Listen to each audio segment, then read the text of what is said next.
ele influencia sim, mas para o amor a Adonai e o abandono à idolatria. Então, entusiasmado, ele aplica-se a Torá com ardor, dizendo: não são deuses esses que se fazem por mãos humanas.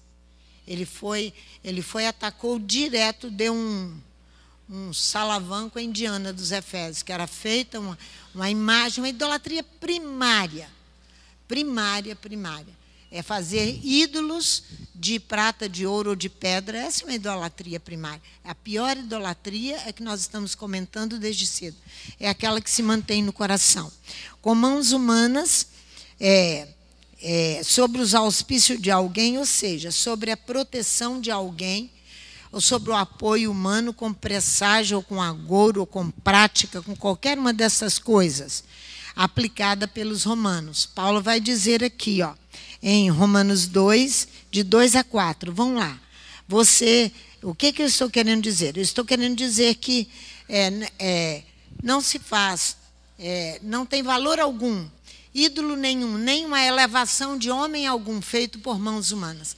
Adonai terá que vir, aprovar, chamar, encher o coração do Espírito para que alguém possa ensinar e ter toda uma proteção de Adonai. A proteção, quando o homem faz, é um apoio humano. Para os romanos é um presságio, é um agouro, é uma prática própria dos romanos. Viver de agouros. Paulo vai dizer aqui, em Romanos capítulo 2, muito, muito maravilhoso esse texto. Portanto, és inexcusável quando julgas homem, quem quer que sejas, pois te condenas a ti mesmo, naquilo que julgas a outro, porque tu que julgas fazes o mesmo. Bem sabemos que o juízo é de Adonai. E segundo a verdade sobre os que tais coisas fazem. Tu, ó homem, que julgas os que fazem tais coisas, pensas que... Porque às vezes a pessoa quer julgar ou estabelecer um juízo sobre um influenciador desse maligno, né? Ele faz aquilo ali, quando ele entrega Himeneu e Alexandre nas mãos de Satanás, ele tinha autoridade para aquilo, recebeu a autoridade de Adonai, porque o homem comum não tem o direito a esse julgamento. Olha o que ele fala: tu, ó homem, que julgas os que fazem tais coisas, pensa que fazendo-as tu escaparás ao juízo de Elohim, ou despreza as tuas riquezas da sua bondade, tolerância e paciência para convencer o homem do pecado, do juízo e da justiça, ignorando que a bondade de Deus é que te leva ao arrependimento. O que Paulo está falando? Que nem ao arrependimento nós somos capazes de chegar, nem ao próprio arrependimento. Então, ele não está justificando o que ele fez em 1 Timóteo capítulo 1, versículo 20. Não. Ele não está se justificando, mas ele está ensinando aqui que não há homem comum capaz de julgar estas coisas. Só Adonai, que conhece o coração e conhece a idolatria do coração do homem.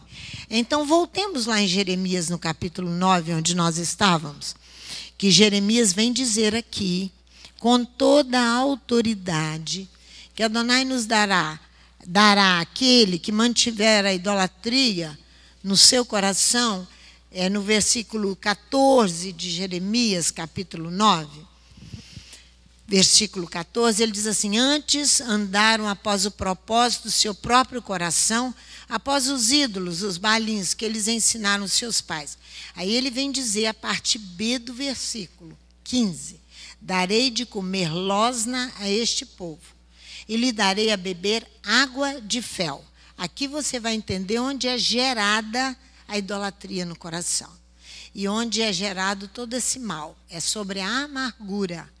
Essa questão aqui, eu lhe darei de comer losna a este povo, e lhe darei a beber água de fel. A losna é o mesmo que o absinto, é uma planta amarga. Quando ele fala dar de comer, ele vai nos dar de comer aquilo que é amargo. São as vicissitudes da vida, são os sofrimentos que nós passamos.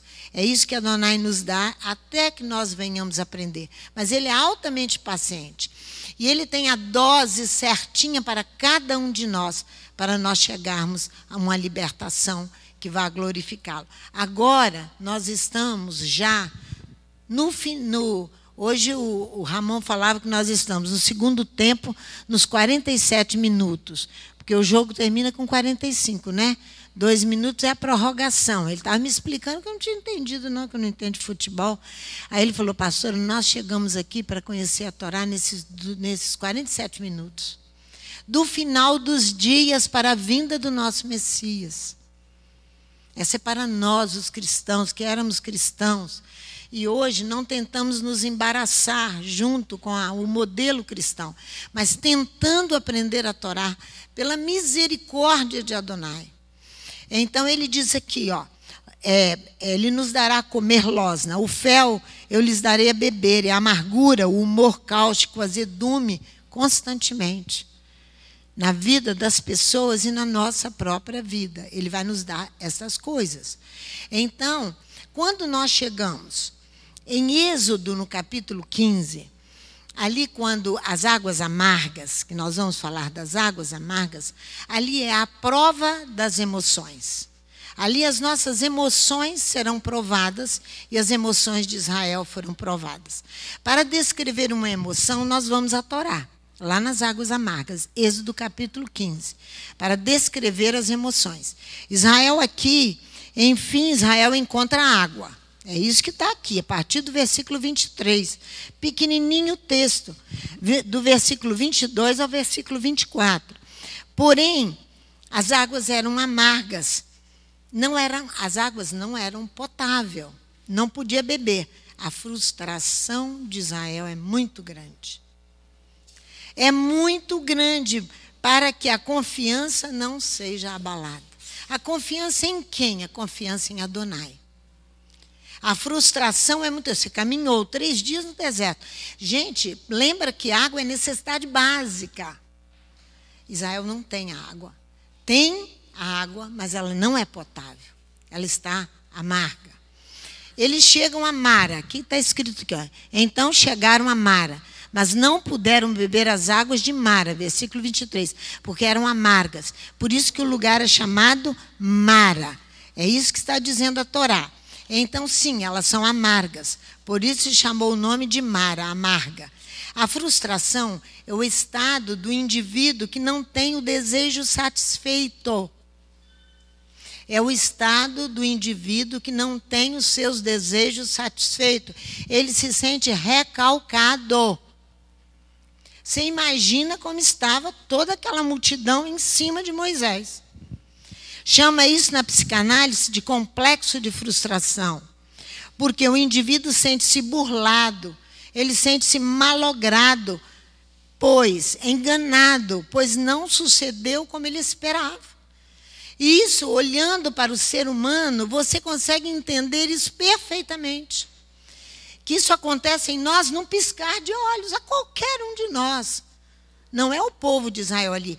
Muito mais eles ali, porque estavam no deserto e a água potável não lhe foi permitido, não foi dada naquele momento.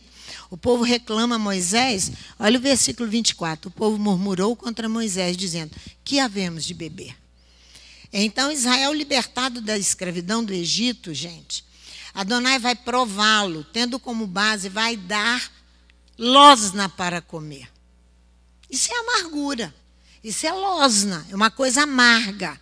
E fel para beber. Porque ele vai provar os nossos corações. Nós não podemos continuar como saímos do Egito. Temos que ser marcados por uma diferença. Tendo como base concreta a prova, a austeridade da vida no deserto. A ausência de alimento, sua raridade e o amargor do alimento. Isso é o deserto.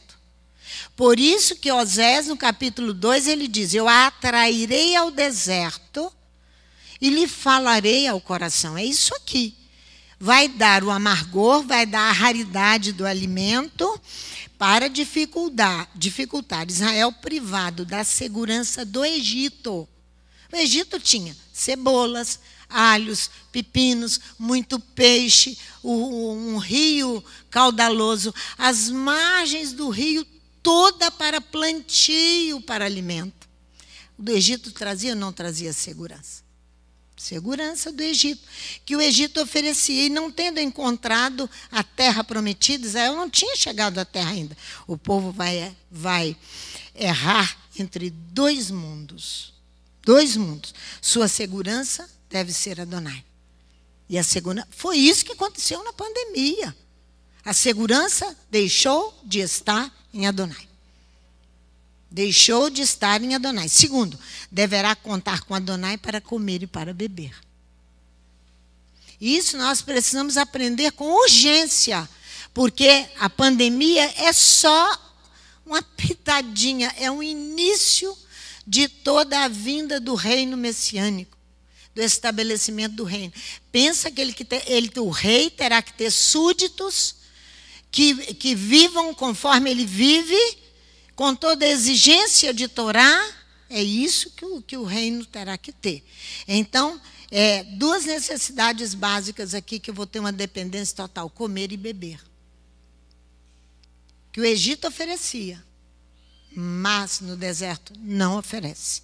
As águas amargas contêm uma armadilha colocada por Adonai para testar emoções, provar para nós mesmos o que está no nosso coração. Não preciso provar para Adonai, porque Ele conhece o meu coração e Ele conhece o seu coração. A prova precisa ser para nós mesmos.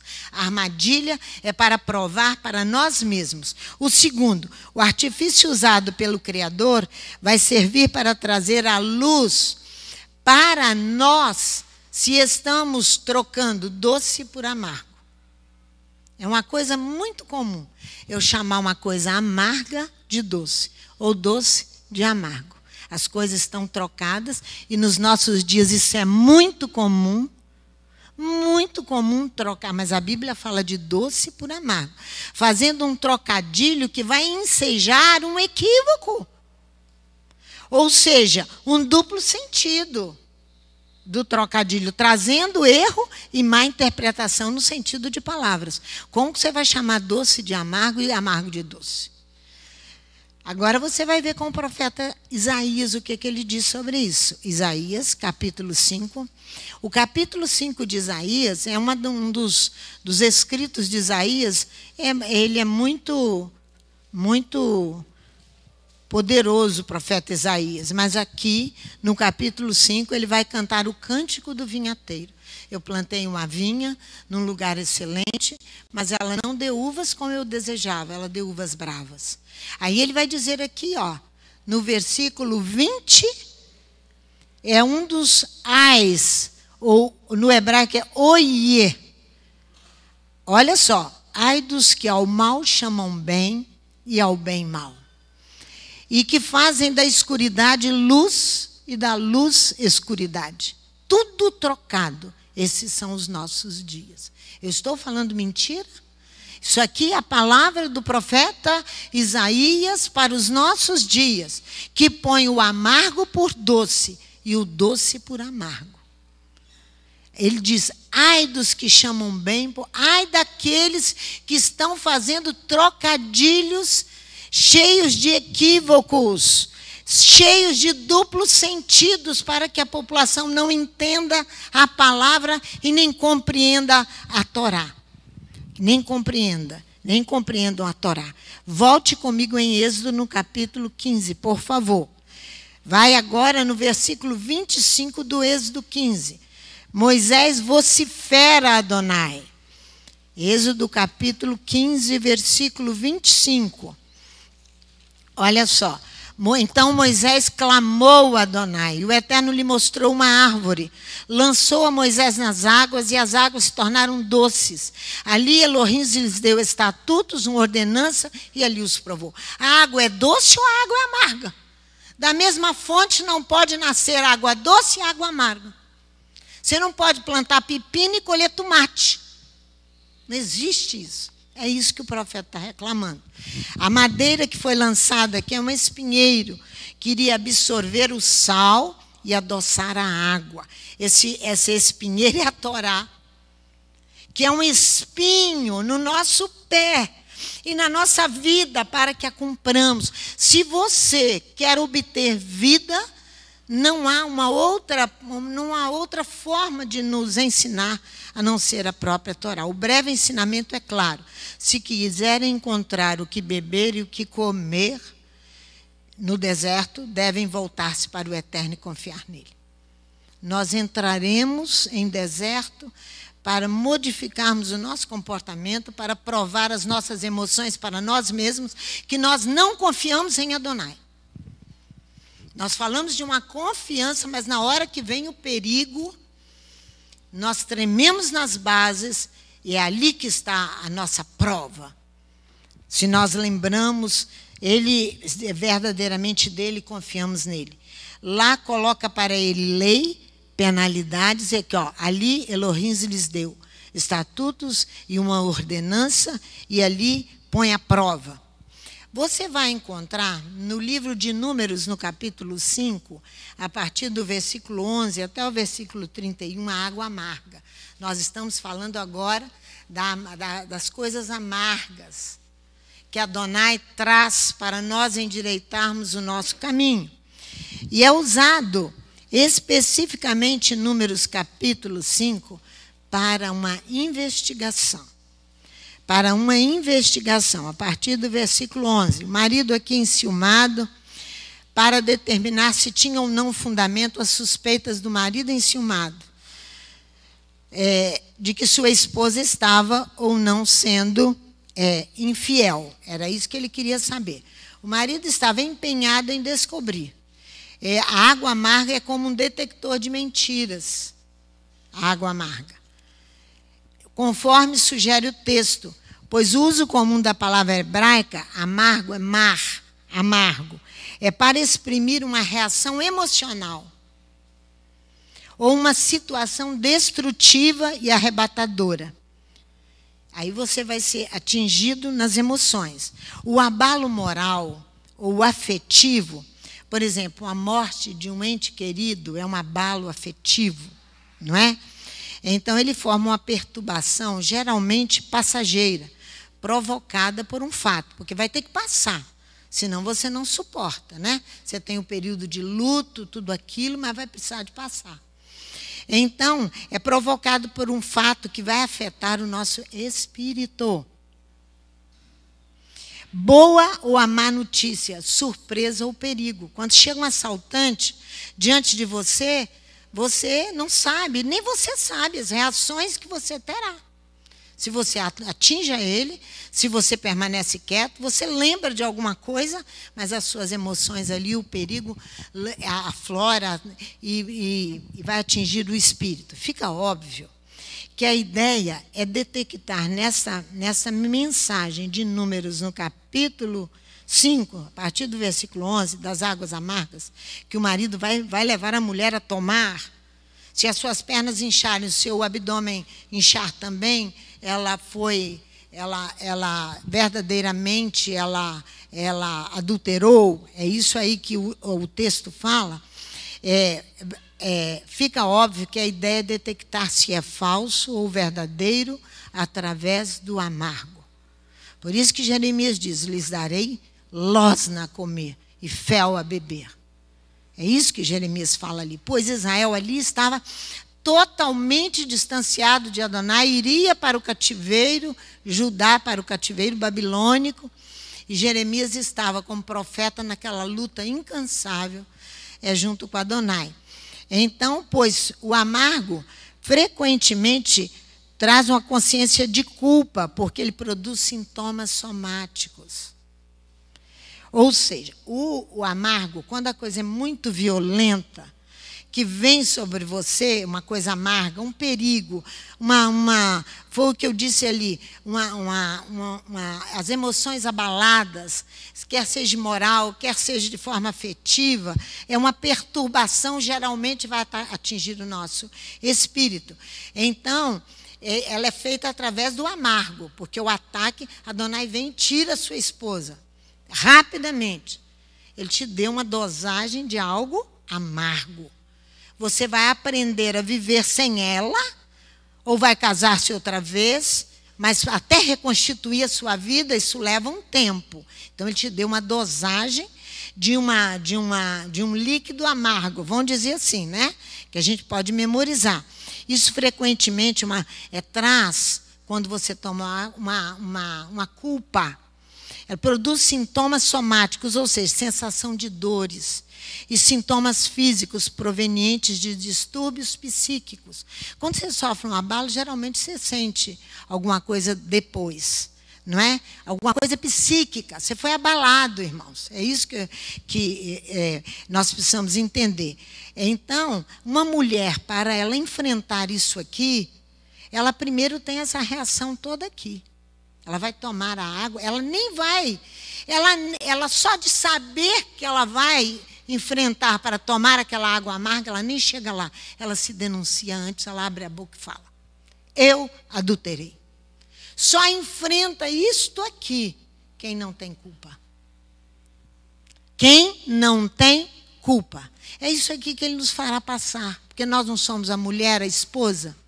E tantos deuses que procuramos ter e ídolos que procuramos ter. Então, o que ele vai fazer? Ele vai nos fazer tomar as águas amargas, tanto homem quanto mulher.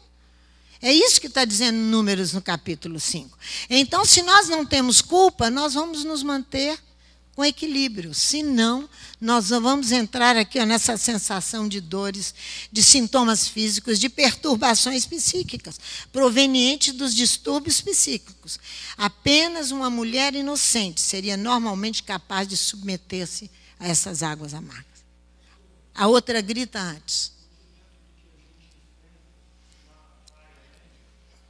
Você toma o microfone, você está... Fala aqui.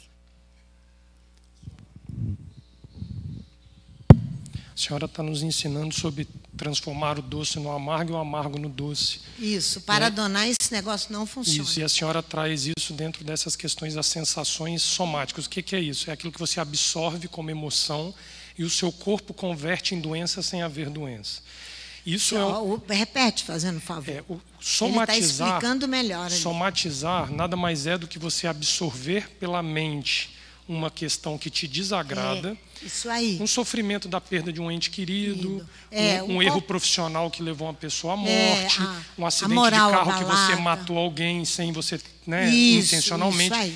O seu corpo absorve aquele evento de forma que o seu corpo simula, o seu espírito, é isso que ele faz. O seu corpo simula contra você sintomas de uma doença não existente. Então, por exemplo, onde que houve o desequilíbrio? A humanidade vem enfrentando isso principalmente nos últimos 30 anos. Sim. As doenças chamadas psicossomáticas proliferam numa velocidade maior do que qualquer outra doença sobre a face da Terra. Por exemplo, na área que eu trabalho, o indivíduo ele tem fortíssimas dores de estômago e dores no intestino. E aí a gente faz os tradicionais exames e você não encontra absolutamente nada que justifique a dor. E aí, para você explicar ao indivíduo que a mente dele está trazendo sobre ele o simular da dor, é um dos maiores desafios que a medicina tem, porque ela não passa da página 2, como a senhora gosta de usar não chega à página a expressão, 3, porque ela nunca vai conseguir chegar na alma do indivíduo e apontar onde está o problema para que o indivíduo tenha condições de ser curado e tratado daquilo. Essa questão do doce com amargo, quando a senhora estava falando, me lembra muito a questão do 9 de Ave. O 9 de Ave lembra de forma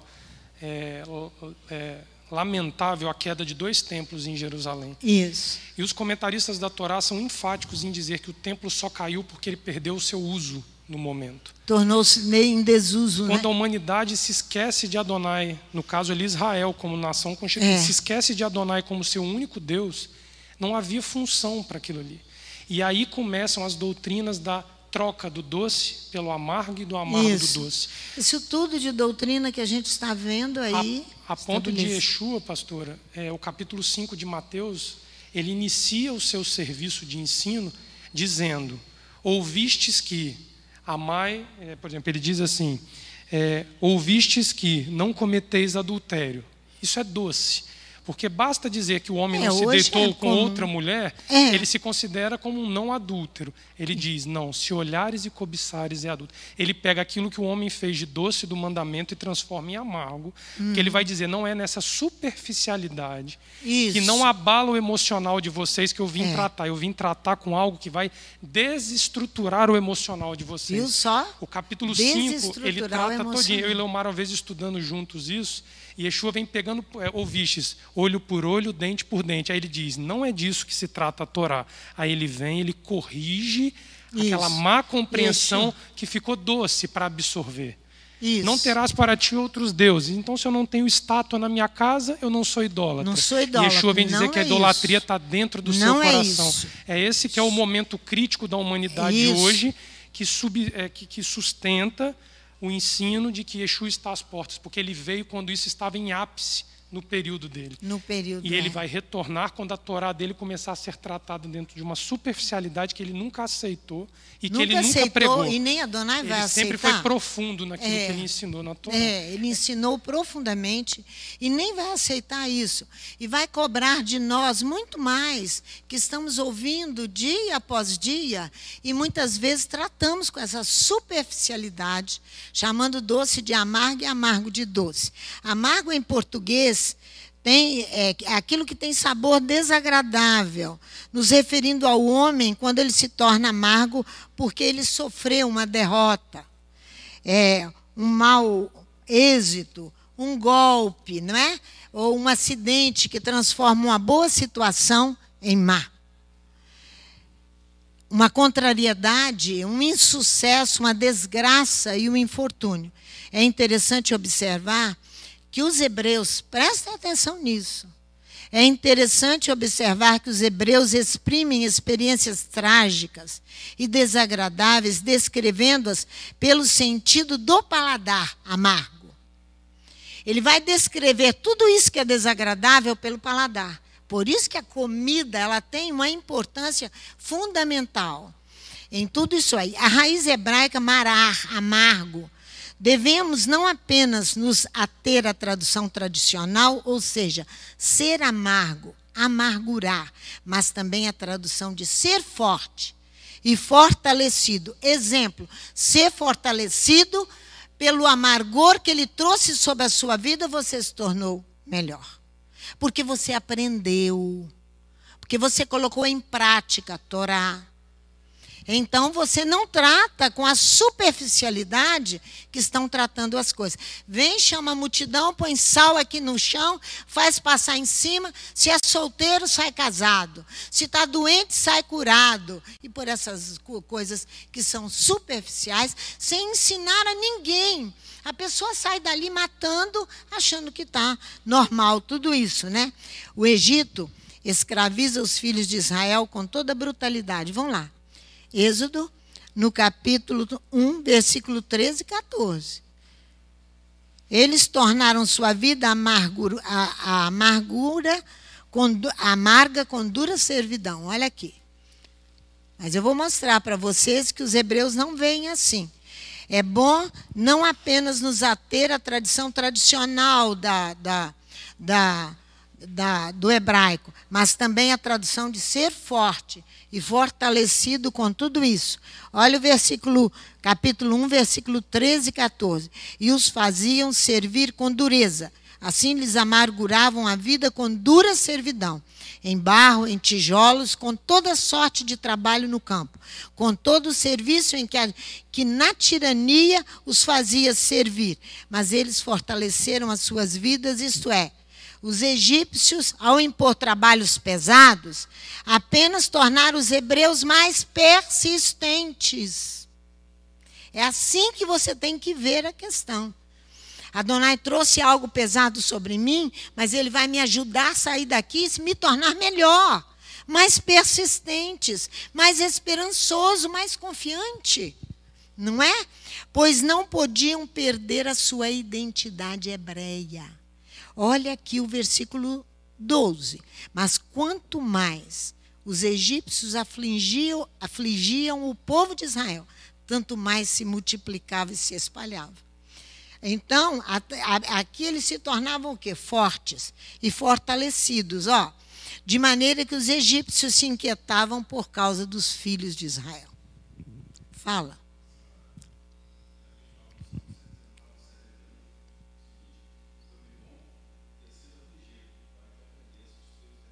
Salmos 119.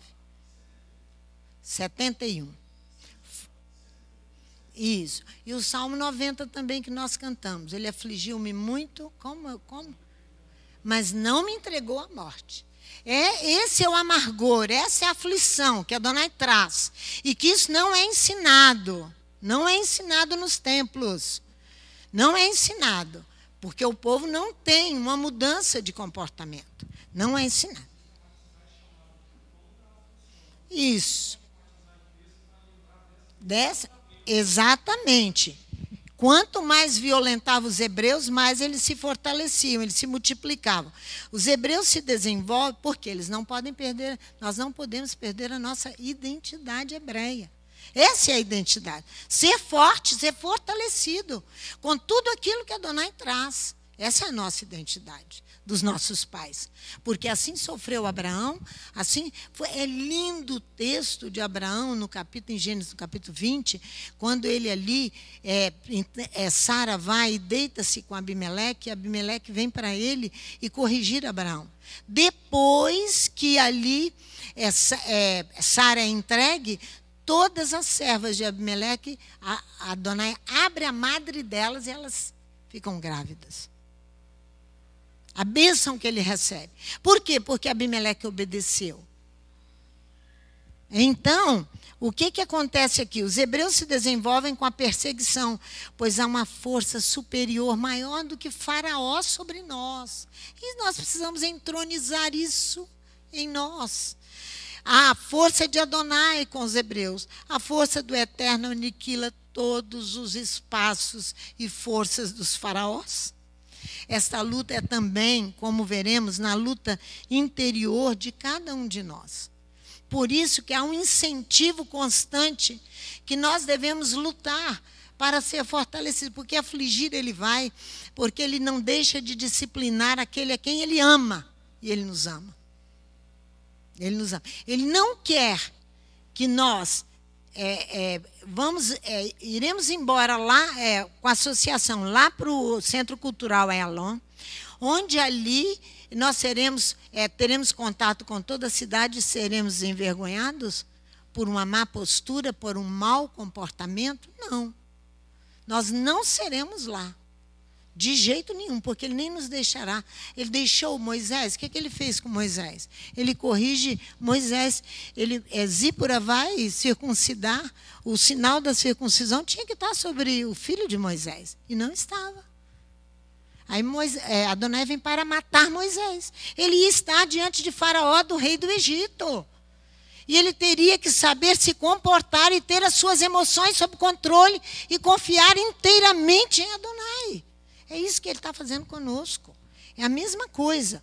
Veja para você entender mais, Ezequiel capítulo 3, sobre essa questão do amargurado.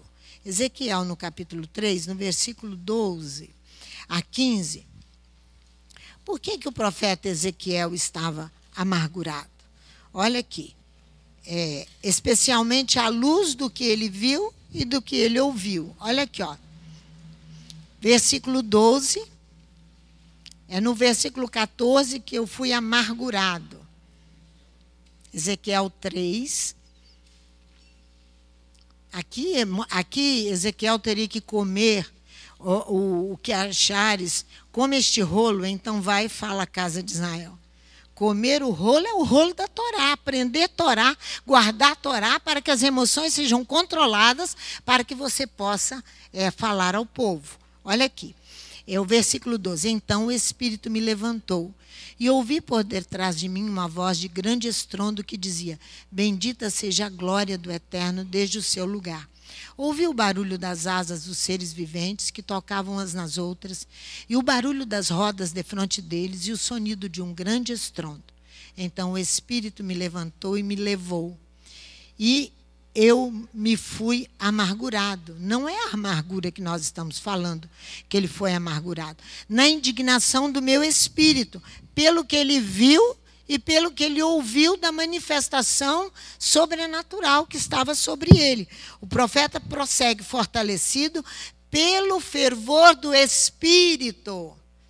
Aquela amargura ali não é uma amargura que nós temos por sentimentos, pelo que ele viu e pelo que ele ouviu de uma movimentação sobrenatural. Então ele diz: vim aos do exílio que moravam em Tel Abib, junto ao rio Quebar, e por 7 dias assentei-me ali no meio deles, atônito. Ele estava abalado com tudo o que ele teria que fazer. Ele teria que falar ao seu povo de dura cerviz, né? Então, essa questão de... Eu ouvi Leonardo Gama outro dia falando assim: eu vou falar para alguém que existe uma coisa maior do que a morte. Existe algo maior do que a morte, do que a amargura, a dor da morte. É o amor. Cantares fala isso muito bem. É o amor. Ele dizia que ele ia falar isso para o pai dele. Eu vou dizer ao meu pai que existe uma coisa maior do que a morte, por causa do medo da morte. Existe o amor. Não é isso que Cantares, capítulo 8, fala? O amor, ele é mais forte do que a morte. Existe algo maior, que é o amor de Elohim. Nós temos que lembrar disso, para nós sermos fortalecidos. O que você e eu não podemos fazer, não podemos, é nos amargurar ao ponto de curtir a amargura. Ter sabor amargo continuamente em nós, pela pena de si mesmo, pois nós iremos gerar o quê? Aspereza, grosseria, crueldade, ser acrimoso, de uma disposição contínua de mau humor. Nós não podemos nos amargurar assim. Podemos cair na rua da amargura, como você vê aí muitos artistas, até médicos, morando na rua. Há uma expressão popular. Ele foi morar na rua, não é? Ele caiu na rua da amargura. Ficar na fossa. Fossa é um local onde se deposita fezes. Isso são expressões. Nós não podemos cair nessa amargura e curtir a amargura, porque nós não ficamos com pena de nós mesmos. Não.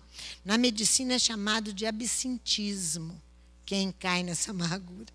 Absintismo. Absinto é coisa amarga. É o vício do absinto, os médicos chamam. Vício do absinto. O vício da amargura. Que algumas pessoas têm uma doença causada pelo uso abusivo de coisas amargas. Sério, né? Aí você vê que se você curte uma amargura, você pode ficar doente. É a doença que ele falou, não é?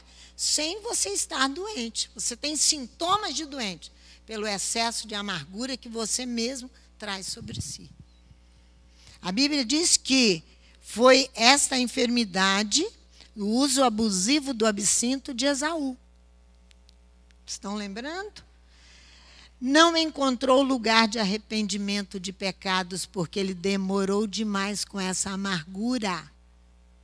Ele demorou demais com essa amargura. Lá no Gênesis, não precisa ir lá não, só vou ler para você o que ele fala aqui no Gênesis com o seu pai, quando ele pede a Isaac que o abençoe. Isaac o abençoou, mas ele não entendeu nada, porque um amargurado vai levar consigo muitas pessoas, uma multidão atrás dele. Ele diz assim, Esaú, ouvindo as palavras de seu pai, quando ele disse que ele tinha abençoado Jacó, ele bradou com grande e amargo brado e disse ao seu pai: abençoa-me também a mim, meu pai. Respondeu Isaque: veio teu irmão e com sutileza tomou a tua bênção. Disse Esaú: não se chama ele com razão Jacó, visto que já 2 vezes me enganou, tomou-me o direito de primogenitura e agora me tirou. Olha, foi ele que vendeu o direito de primogenitura. Foi ele que vendeu. Está vendo como a mente humana é trágica? Disse ainda, não reservastes bênção alguma para mim? Lógico, Isaac vai abençoá-lo e dizê-lo, o maior servirá ao menor. Você servirá ao teu irmão. Ele não aceitou. Então, nós temos uma história longa de desavença e inimizade até hoje. Mas olha o que diz a Epístola aos Hebreus sobre esta questão de Esaú. Olha aqui. Nós temos que estar atentos com essa questão de manter essa amargura por causa de problemas nossos mesmos. Olha Hebreus, capítulo 12. Olha aqui. Ele começa aqui, ó. Versículo 11, que eu gostaria de começar, no capítulo 12 de Hebreus, versículo 11.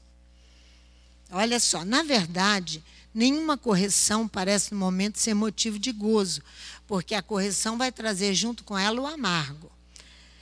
Mas de tristeza. Contudo, depois produz um fruto pacífico de justiça nos que por ela têm sido exercitados. Portanto, levantai as mãos cansadas e os joelhos vacilantes e fazei veredas direitas para os vossos pés, para que o que é manco não se desvie inteiramente, antes ele seja curado. Segui a paz com todos e a santificação, porque sem a santificação, a purificação, ninguém verá o Eterno. Tende cuidado de que ninguém se prive da graça de Elohim, e de que nenhuma raiz de amargura brotando vos perturbe, e por ela muitos se contaminem. Está vendo a contaminação? Ninguém seja devasso ou profano como foi Esaú, que por uma refeição vendeu o seu direito de primogenitura. Depois, como bem sabeis, querendo ele ainda herdar a bênção, foi rejeitado. Não achou lugar de arrependimento, embora com lágrimas o tivesse buscado. Nós não podemos deixar essa raiz de amargura permanecer dentro de nós. Ela é um vício, é uma doença. Manter aquilo que é absinto, que é amargo, lembra disso, é uma doença. Sócrates sofria dessa doença. Ele continha acrimônia, a disposição para o mau humor. Sócrates era duro e violento, sua repreensão era acompanhada de amargura. A juventude aristocrática era influenciada consideravelmente por ele. E a hostilidade que Sócrates votava à tirania de Crícias, Crícias ele se notabilizou pela crueldade. E então Sócrates criticava constantemente e acusava. Valeram a Sócrates a acusação de impiedade, as palavras dele que ele disse contra Crícias, o cruel. É o desrespeito, a impiedade que eles acusaram Sócrates, é o desrespeito às coisas sagradas, religiosas. Contra ele, dirigida por 3 pessoas, Anilo, Mileto e Licon. Ele foi preso, condenado e ele envenenou-se tomando cicuta. Nunca abandonou a amargura. Aí vai morrer de um veneno da amargura. De um veneno. É assim, nós temos que tomar todo o cuidado quando a Bíblia nos avisa destas coisas. Então, a Torá nos ensina, no Deuteronômio capítulo 29, que a amargura produz idolatria. Nós temos que terminar com a idolatria. Olha só, Deuteronômio capítulo 29. Nós temos aqui, no Deuteronômio capítulo 29, a partir do versículo, versículo 16. Vós mesmos sabeis como habitamos na terra do Egito e como passamos pelo meio das nações que atravessastes. Versículo 17. Vós vistes entre elas as suas abominações, os seus ídolos de madeira, de pedra, de prata e de ouro. Moisés está avisando. Que entre vós não exista homem, nem mulher, nem família, nem tribo, cujo coração se desvie do eterno nosso Elohim, e vá servir aos deuses dessas nações. Que entre vós não exista raiz que produza frutos venenosos e amargos. A produção de frutos venenosos e amargos são frutos, a idolatria, que se você permanece com amargura, você vai contaminar a muitos, como contaminou Esaú, que formou uma outra nação. Não foi? Não foi assim? A pessoa amarga, não curada, ela é uma idólatra. Ela influencia outros, levando os outros a servirem a outros deuses. Que entre vós não exista ninguém que produza frutos venenosos e amargos, diz o versículo 17. E observe comigo agora a perspicácia do apóstolo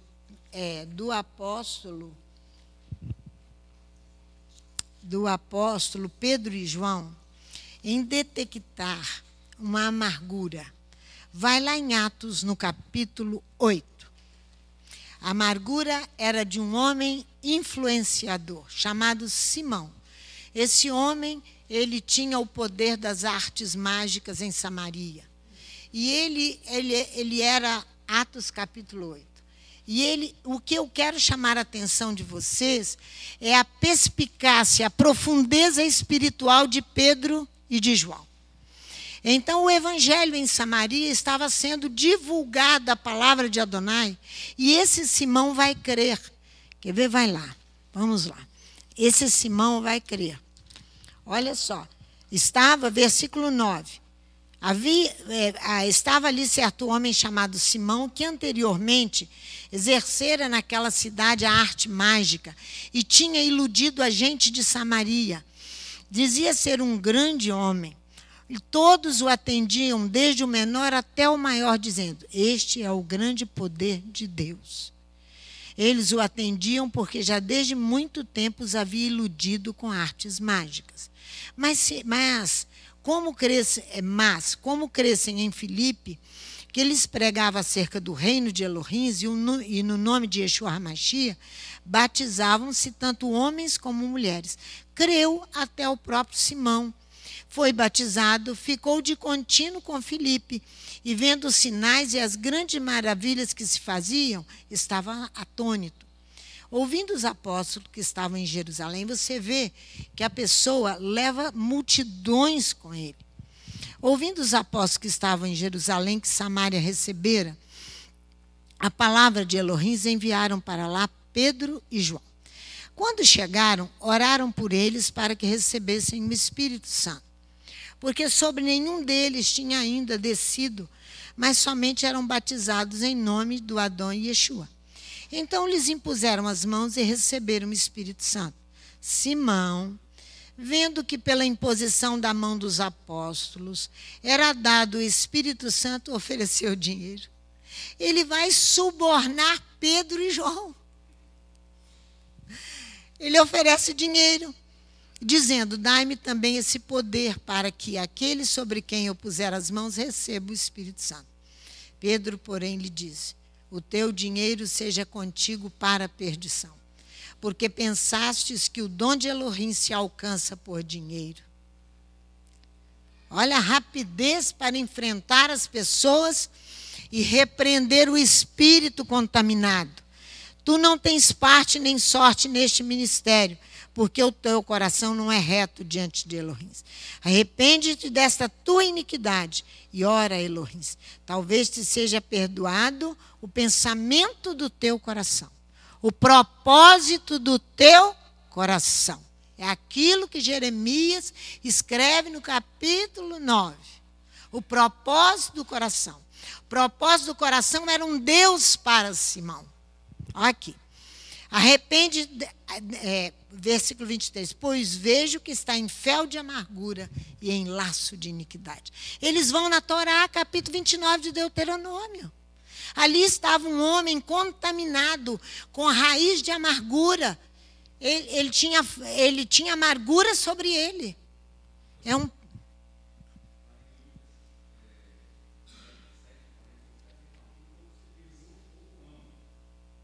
Como?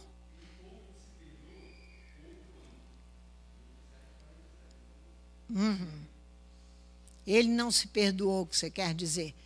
Ele não confia, eu não concordo com você. Ele nem conheceu o perdão. Ele nem pelo caminho do perdão ele tomou. Porque ele precisava reconhecer que o propósito do coração dele é maligno. E os apóstolos foram em cima, Pedro e João. Foram em cima dele ali. Por quê? Porque eles estavam corrigindo a amargura. Ele chegaria ao perdão. Mas primeiro é o arrependimento de pecado. São doutrinas básicas da Bíblia. A Torá, no mesmo texto, lá em Deuteronômio 29, vai ensinar que a pessoa amargurada, ela tanto destrói a terra irrigada como a terra seca. Olha lá, vamos lá para vocês verem. Isso aqui é gravíssimo também, em Deuteronômio capítulo 29. Ela vai destruir, a pessoa amargurada, ela vai destruir tanto a terra irrigada quanto a terra seca. Olha o versículo 19, a parte B do versículo 19. Vamos ler ele todo. Ninguém que ouvindo as palavras desta maldição, a maldição que é a raiz de amargura, produtor de frutos venenosos e amargos, invoque uma bênção sobre si mesmo e pense, eu terei paz. Ainda que persista em seguir o seu próprio caminho, para acrescentar a sede, a bebedice. Em outra tradução, significa a terra seca e a terra irrigada. Então, terei paz, mesmo achando que eu posso. O que significa isso?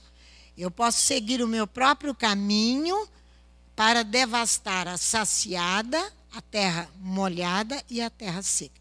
Isso significa que o amargurado destrói o justo e o criminoso junto. Ele não tem discernimento. É Isaías capítulo 57. Perece o justo e ninguém vai fazer coisa alguma. Aqui é isso que a Torá está dizendo. Você vê que lá Pedro e João vão aplicar a Torá e vão calar Simão e mostrar para ele o erro dele. Aqui, ele está dizendo, ele pode persistir no seu próprio caminho. O propósito do seu coração maligno. Só que você vai matar o justo e o criminoso junto. Hein? Simão nem. Isso aí, Simão nem se arrepende. Nem vai, ele pede oração. Primeira coisa, tem que cair em pranto e choro, em lágrimas. Nem um dia não, são dias. Para sair de uma situação de artes mágicas, você vai ter que fazer isso com a camisa, isso aqui, e clamar, porque aquilo está entronizado em nós. Quem trabalha com essas coisas, quem trabalhou em centros espíritas, essas coisas, acostumado a incorporar espíritos, vai ter que arregaçar a manga, aqui, ó, partir para o jejum, para a oração, e para exigir de você mesmo uma vida totalmente diferenciada, senão você não é liberto, não. Aí ele lembrou, ele pediu, foi oração, ele não falou em arrependimento de pecados. E os apóstolos falaram, arrepende-te.